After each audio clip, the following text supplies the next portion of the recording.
Chapter 266. New Start Part 2. That's ridiculous, said a 15-year-old girl with blonde hair. Only weaklings need a coward's end. When she handed it to Linhose, others followed her lead. I'll take the ballot and your uniform back, young lady. Linhose extended his arm grabbing the magical stone. Because defying a direct order from your headmaster is more than enough to get you expelled. I'm sure that, not being a weakling, you'll have no problem finding another academy taking you in. You'll only have to wait 1 year. You can't do. The girl's voice faded away when Linhose bent down to look her in the eye while releasing his killing intent again. I can and I will. Who wants to get expelled can give me the ballot. No one stepped forward. Good, now imprint it. Everyone obeyed without hesitation. Minus 500 points to all those who disobeyed my order. But, another girl managed to stutter despite the headmaster's imposing presence. We didn't say anything, that was her idea. The thought of losing right off the bat more points than acing an exam would provide was enough to make the unruly students try to push the blame on their previous leader. You have chosen your leader, hence you'll follow her in defeat as in victory. Minus 200 more points to all of you for further questioning my judgment. The class is yours, Professor Farg. Linhose left the class while most of the rebels realized that their magical equipment had been forcefully turned off. They wouldn't be able to access to any dimensional item until they had gained back enough points. The girl and her followers were weeping because of the humiliation they had just endured when Farg sent them back to their seats. The headmaster's speech fits perfectly in today's lesson. I am not going to teach you about fancy spells or techniques to slay monsters. Today's subject is the life outside the comfort of your homes, something that every mage sooner or later needs to face. Some of you come from small villages and know nothing about the outside world. Her gaze lingered for a second on Lith and Kyla, sitting in the front desks. Contrary to Lith's expectation, no one had a good laugh at his expenses. Linhose was gone, but the fear still lingered in the lecture hall.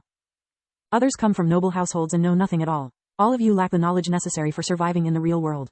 Money can't fix all of your problems, no matter how strong you are or how much influential you consider your family to be. A rogue can kill any of you just for your pocket money. If you happen to mess with a wandering wizard, they will destroy you before disappearing as fast as they arrived. To thrive, society needs order. Order breeds only from the law and the respect that all of you need to show for it. The first topic we will talk about is the difference between the Mage Association and the Mercenary Guild. In some other countries they are known as adventurer guilds, but we of the Griffin Kingdom like to call things with their proper name. An adventurer. Farg's voice was filled with disgust. Her tongue clicked every time she spoke the word adventurer. It's nothing more than a mercenary that names themselves in a fancy way. Mercenaries can be recruited to do almost anything. Kill monsters or magical beasts, clean dungeons, retrieve stolen property. They can even act as personal bodyguards for whoever can afford their services. The only tasks they can't undertake are those forbidden by law or those that are strictly prerogative of the army or the Mage Association. To accept any kind of job is necessary to join a guild. They vouch for their employees and take full responsibility for their faults. That's why a guild is entitled to receive a fair share of your income. Forget all those tales about guilds being nothing more than a board from which the brave pick up quests.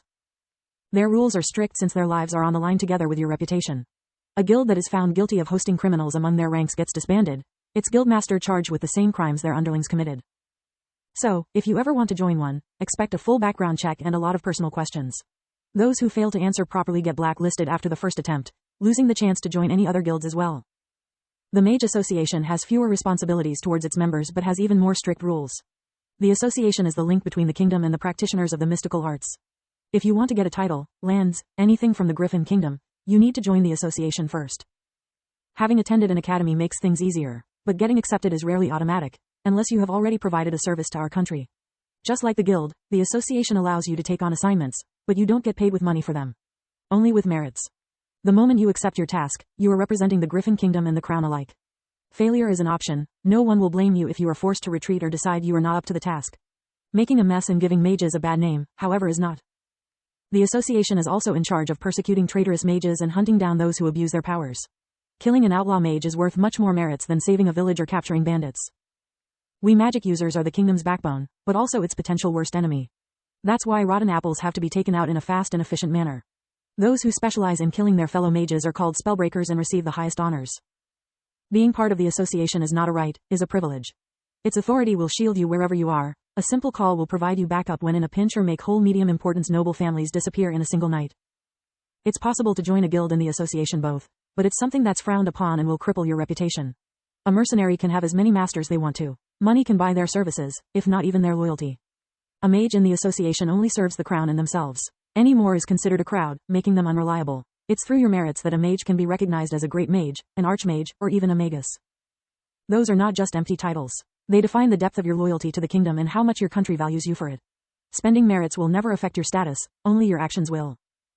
Merits are more valuable than money for a mage, since they can be exchanged for noble titles and the annuities that come with the role, for access to the vaults of knowledge that hold the most prized magical legacies of the Griffin Kingdom. During the Code of Practice course, you will not have to study the rules and regulations of the kingdom or the association. You will live them, in the roles of civil servants and probatory members of the Mage Association. Prepare to get your hands dirty.